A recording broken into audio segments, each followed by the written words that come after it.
bisa dijelaskan Ya. gimana? Ya, assalamualaikum warahmatullahi wabarakatuh. Terima kasih buat teman-teman yang sudah repot-repot datang ya. Hari ini aku, suami dan tim lawyer datang ke sini itu untuk menghormati panggilan dari Pengadilan Negeri Bekasi. Jadi tujuannya sebenarnya bukan untuk mediasi, lebih ke menghormati undangan dari pengadilan aja sebenarnya. Jadwalnya sih kan jam 9 tuh yang saya dapat tuh. Tapi sekarang udah hampir jam 11 belum mulai juga. Jadi dalam keadaan kamu? Dalam keadaan terpaksa juga saya harus pulang ya, karena kan saya juga punya kepentingan pekerjaan yang lain, terus istri juga punya kepentingan pekerjaan lain. Jadi selanjutnya nanti saya serahkan sama pengacara saya aja untuk gimana ya di dalam nanti. Dalam arti kecewa mas, ini pagi-pagi sudah semangat dengan niat ada itikat baik untuk hadir juga di dalam mediasi ini, tapi malah jadi buat seperti kayak orang nunggu. Oh, tujuannya kita sih bukan untuk mediasi ya. Jadi sekali lagi aku dan suami dan tim lawyer datang bukan untuk mediasi, tapi hanya untuk menghormati panggilan dari Pengadilan Negeri Bekasi. Jadi nggak kecewa juga. Artinya tidak mau ada perdamaian dengan pihak sebelah, Kak? Karena gini, kalau perdamaian kan berarti kan kami ada ketakutan atau ada kesalahan kan. Jadi biarkan pengadilan memutuskan siapa yang salah, siapa yang benar gitu. Biar aja lanjut sampai mana sih. Tapi Kak Dali sendiri mungkin menyiapkan bukti-bukti kuat gitu. Nah kalau itu biar lawyer aja deh yang ngomong deh. Nah biar kami kasih kesempatan buat lawyer yang ngomong kan. Terima kasih rekan-rekan media. Yang pertama yang ingin kami sampaikan, alhamdulillah kami bawa berita acara sumpah tanggal 6 Mei kemarin. Karena pada tanggal 6 Mei kemarin kuasa Kamil ini tidak bawa berita acara sumpah. Tapi kami tidak. Lihat di infotainmennya aja, katanya juga kayak gitu. Ya baik. Tapi kami tidak protes ya, karena Kamil datang ke pengadilan sama kuasanya, walaupun gak bawa bas, kami tetap ladeni. Yang kedua, ini 6 Mei kemarin itu bukan sidang mediasi. Banyak beredar di media bahwa itu adalah sidang mediasi.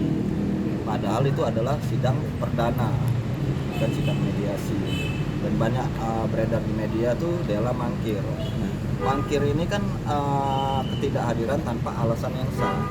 Sedangkan 6 Mei kemarin Dela ini sudah diwakilkan oleh kuasa hukumnya berdasarkan surat kuasa yang tertulis jelas bertindak sah untuk dan atas nama Dela Puspita. Terus selanjutnya kemarin itu ada yang bilang mediasi itu berdasarkan undang-undang. Padahal mediasi ini diatur dalam Perma 1 2016 tentang mediasi. Nah, mediasi itu dapat dilakukan secara visual komunikasi jarak jauh, di mana itu juga dianggap sebagai kehadiran langsung. Apabila pihak ini nggak hadir, kalau sampai Kamil ini nggak hadir 2 kali berturut-turut, dianggap tidak beritikat baik, dan hakim mediator nanti wajib menyampaikan kepada hakim pemeriksa perkara ya, untuk menyatakan bahwa si Kamil ini tidak beritikat baik. Terus yang kedua,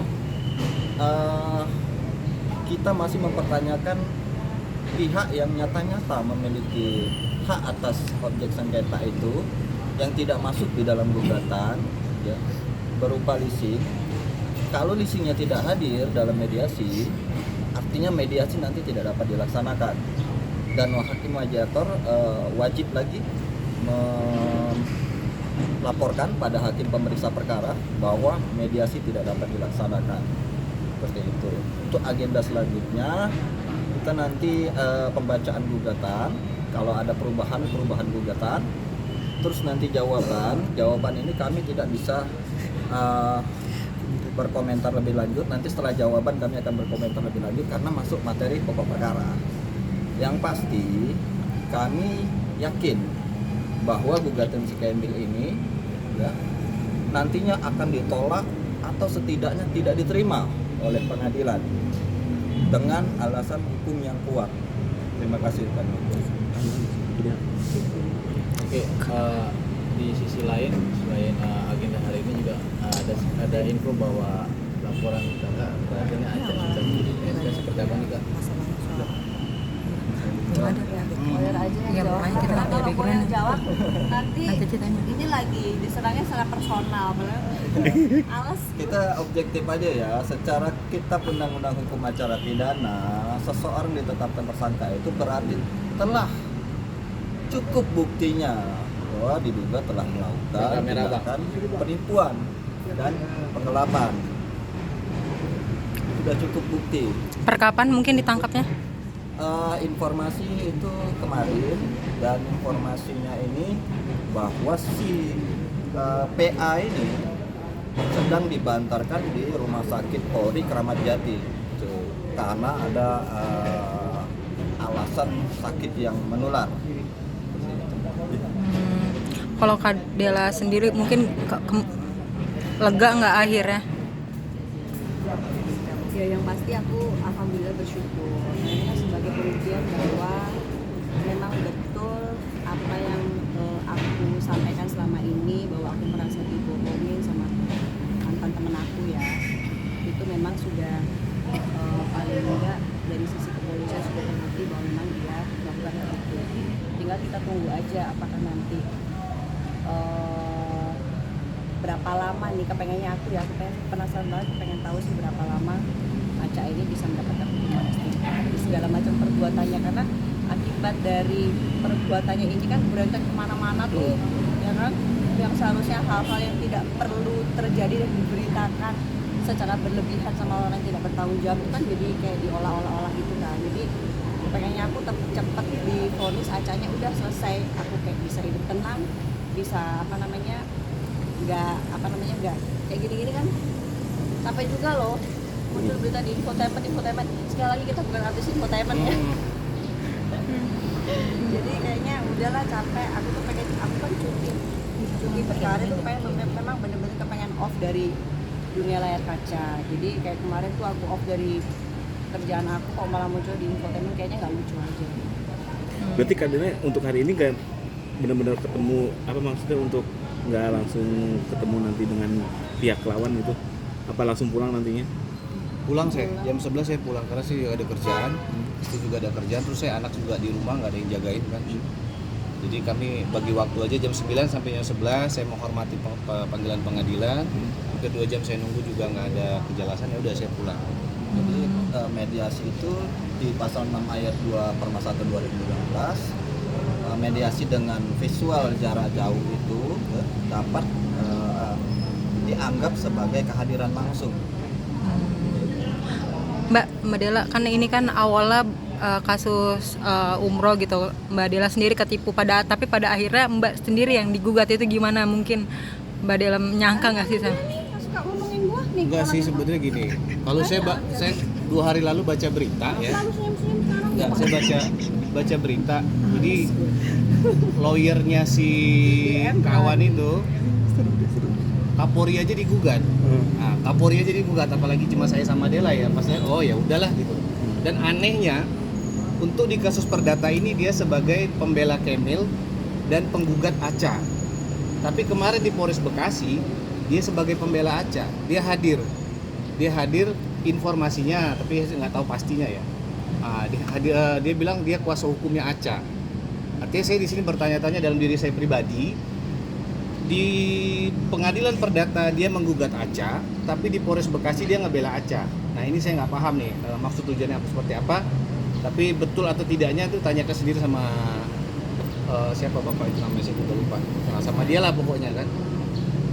Jadi apa maksud tujuan maunya dia? Di sini dia ngebela Kemil, ngegugat Aca, tapi di sana dia ngebela Aca. Nah ini saya tanda tanya nih, apa sih sebetulnya? Kurang lebih ya kalau saya secara pribadi sih saya ikuti aja lah mau gimana prosesnya nanti. Kalau di sini saya dirugikan, ya saya dirugikan, saya ditipu.